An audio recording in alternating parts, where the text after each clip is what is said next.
बंजारन बहू। कमला एक बहुत स्वार्थी महिला है। उसने पैसों के लिए एक ऐसे इंसान से शादी की जो पहले से शादीशुदा और एक बच्चे का पिता भी था। कमला के पति को मरे हुए एक अरसा बीत गया है। अब वो अपने सौतेले बेटे वैभव के साथ रहती है। वैभव के दिल में अपनी माँ को लेकर इतना डर है कि वो अपनी माँ के सामने एक शब्द नहीं बोल पाता। उसकी माँ जो कहती है उसको सर झुकाकर वही मानना पड़ता है। वैभव, तुमने अभी तक घर का काम क्यों नहीं किया? तुमसे कितनी बार कहा है कि सूरज निकलने से पहले तुम घर की साफ सफाई पूरी कर दिया करो। वैभव कुछ नहीं बोलता, चुपचाप सर झुकाए अपनी माँ की बात सुनता रहता है। तभी पास में खड़ा नौकर सुखराम कहता है, मालकिन, वैभव बाबा को रात से तेज बुखार है, इसलिए वो सुबह जल्दी उठ नहीं पाए।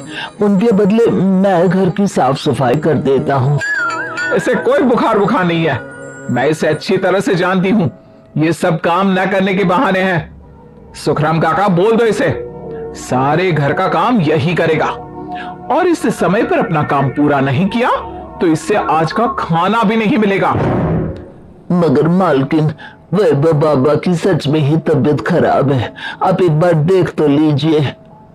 कमला बिना कुछ बोले वहां से चली गई और बेचारा वैभव तेज बुखार में भी काम करता रहा।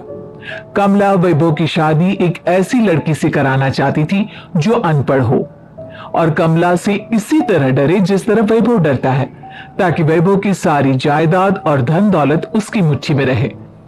लेकिन आज के जमाने में ऐसी लड़की मिलना मुश्किल है। कमला कार में यही सब कुछ सोचती जा रही थी कि तभी रास्ते में, अरे ड्राइवर, तुमने कार क्यों रोक दी? और ये इतना शोर कैसा? मैडम, आगे कुछ बंजारों का खेल चल रहा है, इसलिए भीड़ लगी है। मैं अभी भीड़ को साइड में करवाकर कार निकालता हूँ।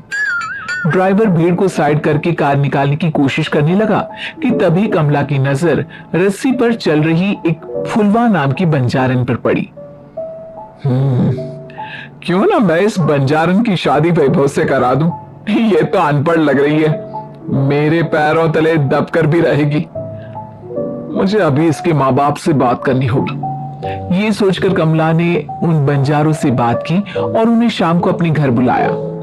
फुलवा के माता पिता वहां उसे लेकर आ गए। उन्होंने इतना आलीशान घर पहले कभी नहीं देखा था। अच्छा हुआ आप लोग आ गए। देखिए, मुझे घुमा फिरा कर बात करने की आदत नहीं है, इसलिए सीधे सीधे मुद्दे पर आती हूँ। मुझे आपकी बेटी बहुत पसंद है। मैं अपने इकलौते बेटे की शादी आपकी बेटी फुलवा से कराना चाहती हूँ। इसके बदले में आप जो चाहो वो ले सकती है। तभी फुलवा की माँ कहती है, ये क्या कह रही है मेम साहब? कहीं आप हमारी गरीबी का मजाक तो नहीं उड़ा रही ना? आप मेरे बेटे से मिल लो। अगर आपको मेरा बेटा पसंद आता है तो मैं कल से ही शादी की तैयारी शुरू कर दूंगी। सुखराम, सुखराम, वैभव को लेकर आओ। फुलवा अपनी माँ के कान में फुसफुसाती है, माँ, कहीं इस मेम साहब का चूरा पागल तो ना है? फुलवा अपनी माँ से बात कर रही होती है कि वैभव वहां आता है। फुलवा उसे देखती ही रह जाती है और उसके माता पिता उसकी शादी तय कर देते हैं। शादी वाले दिन किसी को फुलवा और वैभव की बेमेल विवाह की बात समझ में नहीं आती। फिर भी एक औरत कमला से पूछ ही लेती है, कमला जी, आपने अपने इकलौते बेटे की शादी देहाती गवार से क्यों करा दी? ये बंजारन आपके घर की बहू बनने लायक तो नहीं है।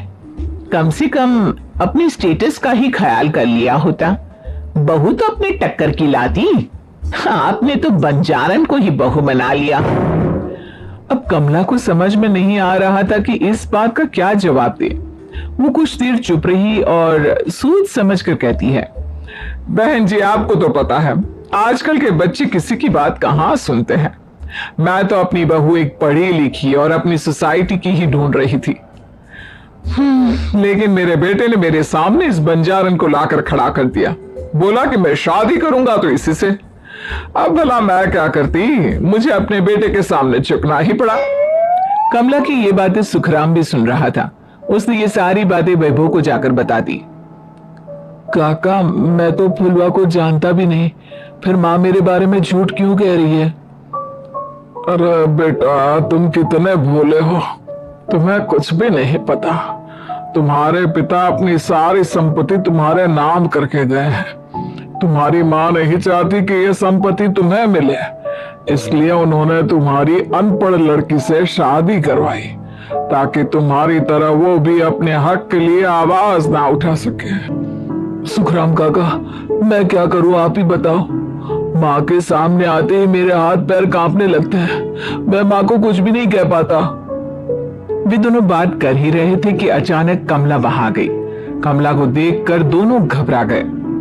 तुम दोनों फिर कभी बातें कर लेना, अभी फेरों का समय हो गया है, चलो जल्दी आओ। इस तरह फुलवा और वैभव की शादी हो गई। अगले दिन कमला ने फुलवा को बुलाया और उसे नसीहत देने लगी।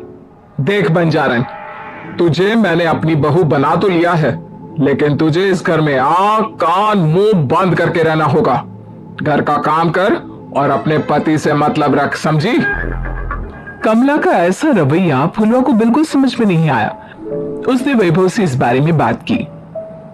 सुनिए ना, माँ जी ने जिस तरह मुझसे बात की मुझे अच्छा नहीं लगा। शादी से पहले तो वो मुझसे बहुत अच्छे से बात कर रही थी, लेकिन शादी के बाद उन्हें क्या हो गया? तुम ज्यादा मत सोचो, जैसा माँ कहती है वैसा ही करो। ये कहकर वैभव वहां से चला गया। अगले दिन वैभव को घर के नौकरों की तरह काम करता देख फुलवा को बहुत हैरानी हुई। फुलवा ने इस बारे में सुखराम काका से बात की तो सुखराम काका ने फुलवा को सारी बात बता दी। अब फुलवा को समझ में आ गया कि उसकी सास ने एक बंजारन को बहू क्यों बनाया।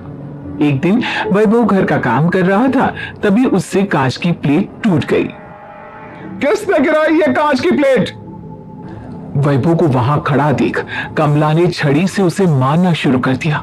उसके पैर में कांच चुभ गया और खून बहने लगा, लेकिन फिर भी कमला उसे मारी जा रही थी। ये देखकर फुलवा ने कमला के हाथ से छड़ी छीन ली और तोड़कर फेंक दी। बंजारन, तेरी इतनी हिम्मत, तूने मेरे हाथ से छड़ी छीनी? कमला फुलवा को थप्पड़ मारने ही वाली थी कि फुलवा उसका हाथ पकड़ लेती है।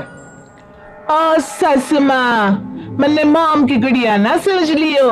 बंजारन, ईंट का जवाब पत्थर से देना जानती हूँ। आज के बाद मेरे या वैभव जी के ऊपर हाथ उठाने की सोचू भी ना, समझी ससु माँ? ये कहकर फुलवा वैभव को लेकर वहां से चली गई। उसने वैभव के पैर पर पट्टी बांधी, उसके आंसू पूंछे।